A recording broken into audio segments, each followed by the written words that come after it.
No other game has ever made me feel like I was in a slasher movie, the way Dead by Daylight did. Playing both as a ruthless killer and a helpless survivor was all I ever wanted. But it's not a perfect game, with too many frustrating aspects that just hurts the experience.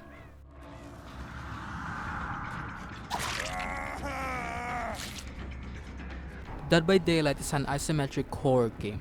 The survivors are tasked to do 5 generators to power up the exit gate and escape, while the killer must prevent the survivors from finishing their objectives and sacrifice them to the entity. That's Dead by Daylight. The game's mechanic is pretty easy to learn. That's why even non-horror fans are addicted to this game. But it has enough challenges for people that want to be able to master it. Now before starting a match, you must know first one of the most important feature in the game, which is the Blood Web. The Blood Web is where you can get items and add-ons, which we'll get to later on, offerings, and the character's teachable perks using the in-game currency, Blood Points. Both killers and survivors can equip 4 unique perks. There are a lot of different perks to choose from, and you can even try to mix and match them to suit your playstyle. When a character reaches the maximum level 50, you have the option to prestige this character. Now what this means is that you will get a special bloody cosmetic, and it also supposedly slightly increases the odds of getting better items on the Blood Web, in exchange of restarting the character's progress from the start. You will start again on level 1 with no other perks excluding their own teachables, and all of your items will disappear as well. It's not really worth it, but if you want to, then you have the option to do it. As a survivor, you'll be playing in a third-person perspective, giving you more freedom to be able to see your surroundings. You can bring items to aid yourself and your teammates in the match. These items are the medkit that allows you to heal yourself, a flashlight that can use to blind the killer, a map that allows you to see the generators that are close to you, toolbox which can give you a speed boost when repairing a generator, and a key that can open the hatch. And the use of these items can also be improved with the help of add-ons. Items can also be acquired on the aforementioned Blood Web and during a match using a chest that can be found in every single map. For you to escape the trial, you must power up 5 of the 7 generators that are on the map. And of course, it's not going to be that easy.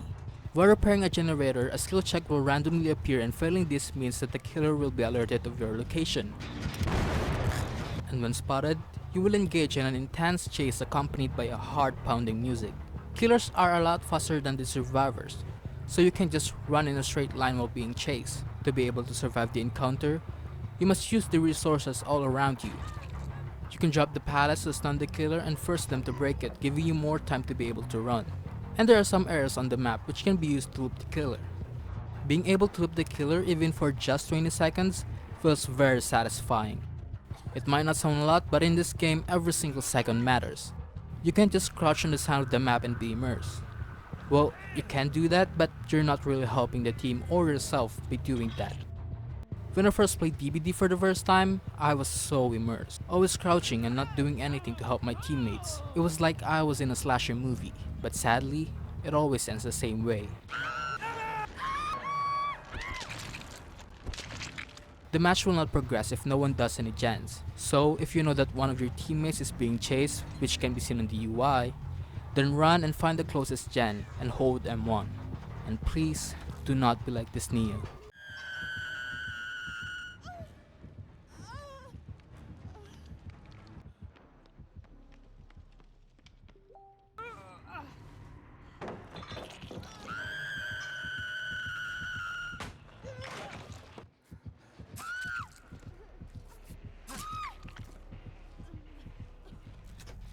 But after being chased by the killer, doing a generator feels like it kind of broke the pacing of the game.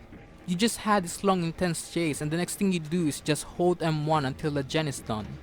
I just wish there were more variety when it comes to the gameplay. Sure, there are other things to do as well, such as cleansing a totem or searching a chest, but these are nothing more but a distraction to your main objective.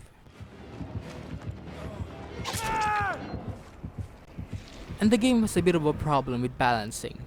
One example of this as a survivor is if one of your teammates disconnect at the start of the match, it's going to be difficult to win. In fact, it's almost impossible unless you can communicate with your teammates.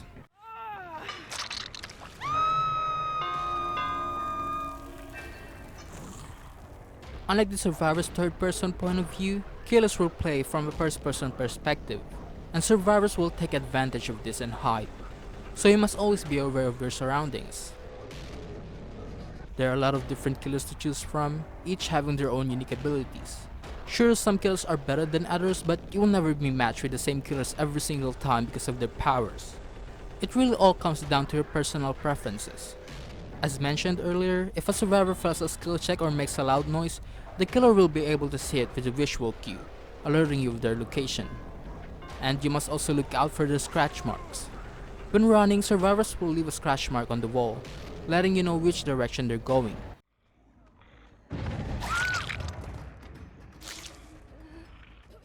You must place the downed survivors on the hook as a sacrifice to the entity, but you must act quickly, as survivors can try to wiggle out of your grasp. When hooked, survivors can also try to escape, but with only a 4% chance. If you don't like sacrificing the survivors to the entity and just wanna rip them apart yourself, well, you can bring a Mori into the match. Moors will let you kill the survivors with your own hands when hooked twice. Back then, Moors were kind of a bit powerful. When the killer brings a Mori, it's an automatic loss for the survivors. When one of the survivors had been killed on his first hook when there are still 3 or 4 gens left, it's a bit tough to come back at the situation. Though thankfully, it has been nerfed on the new update, now only letting you kill survivors under that hook.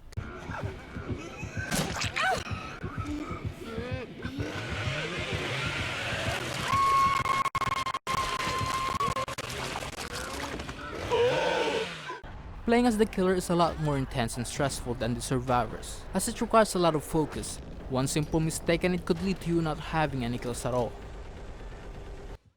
In my experience as a survivor, it took about 1 to 4 minutes, sometimes even 15, to find a lobby. But when playing as a killer, it takes about 15 to 30 minutes, and that's just a single lobby. When I find one, the matchmaking would put me up against players that are more experienced than I am. There was even this one time where I got matched with a Legacy Nia, and when I saw that, I immediately left the lobby, as I was only still practicing playing as the killer. And so, it took me another 20 minutes just to find another lobby. The survivors matchmaking, though not as bad as the killers, is still very unreliable. Sometimes I get paired with lower ranked survivors, or even worse, players that literally just got the game on that day. And yes, I'm not exaggerating, this happened. Now, some might say that rank doesn't mean skills, but I disagree. If it doesn't mean skills, then what even is the point of having it?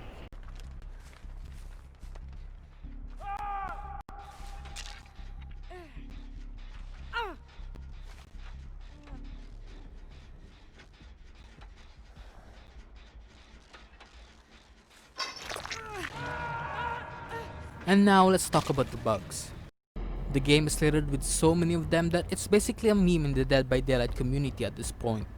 Some are funny and harmless, but then there are some that are just so frustrating that it makes me wanna quit playing the game entirely.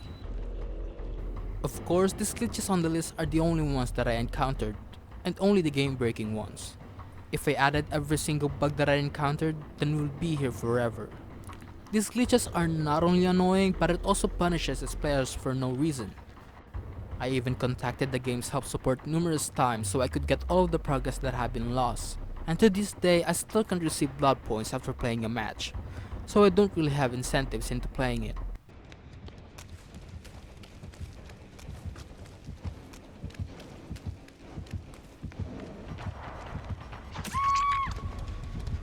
Also, one of the main complaints about DBD is its hitboxes. The hitboxes are as big as Jane's butt. It's just totally broken. Sometimes I would get hit even if the killer's weapon didn't directly touch my character. And it's really frustrating when this happens, as you only get 2 chances to be hit until you fall to the ground. And it is not just some kind of a rare situation either. This happens almost every single match. If you watch a gameplay video of DBD player on YouTube, you would see that this issue always happens to them on every single video. Now, I was just gonna skip this part of the game as I felt like it isn't as important, but I still think it's worth mentioning because of a flaw in its design. There's the Shrine of Secret, which is located on the in-game store. Now what this does is it lets you buy 4 random teachable perks for both killers and survivors. And these perks will refresh every single week. My problem with this is that it's supposed to be random, yet some teachable perks keeps appearing in the shrine way too often. Like Nia's Urban Evasion, Claudette's botany knowledge, Hillbilly's enduring, and more. I've seen those perks maybe 3 or 4 times in just a month and a half. What makes it worse is that those perks are already free. They come with the base characters. So there's really no point into buying this, even as a beginner or a veteran. Unless of course you wanna take a shortcut. They just appear in the shrine way too often that it makes it feel like it's never truly random.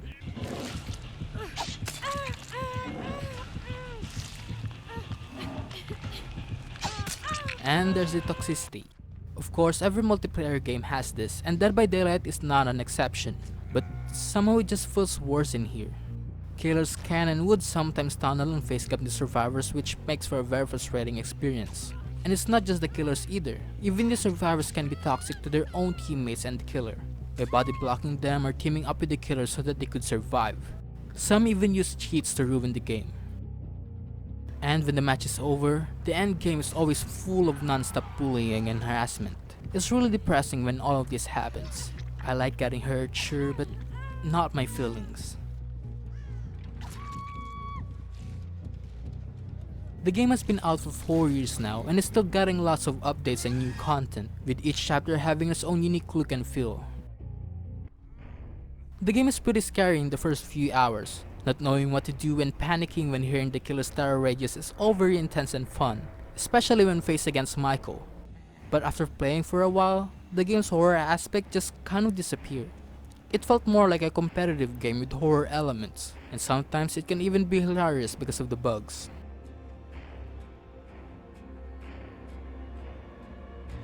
But when all of your fear is gone, you can still play Dead by Daylight with your friends. In fact, DBD is best played with friends. Being able to communicate and plan out your move as a team just makes the match more entertaining and refreshing. And it makes even the most frustrating aspect of the game fun. After playing with your friends, you will never want to play DBD in solo again. Even with all of its issues, Dead by Daylight is still a very addicting game that is just impossible to stop playing. It's the ultimate horror experience, and it even has some of the icons in the genre that can make any horror fans fall in love with it instantly. As long as you could get past all of its frustrating problems, you will definitely have a great time playing this. It's a great game, when it works.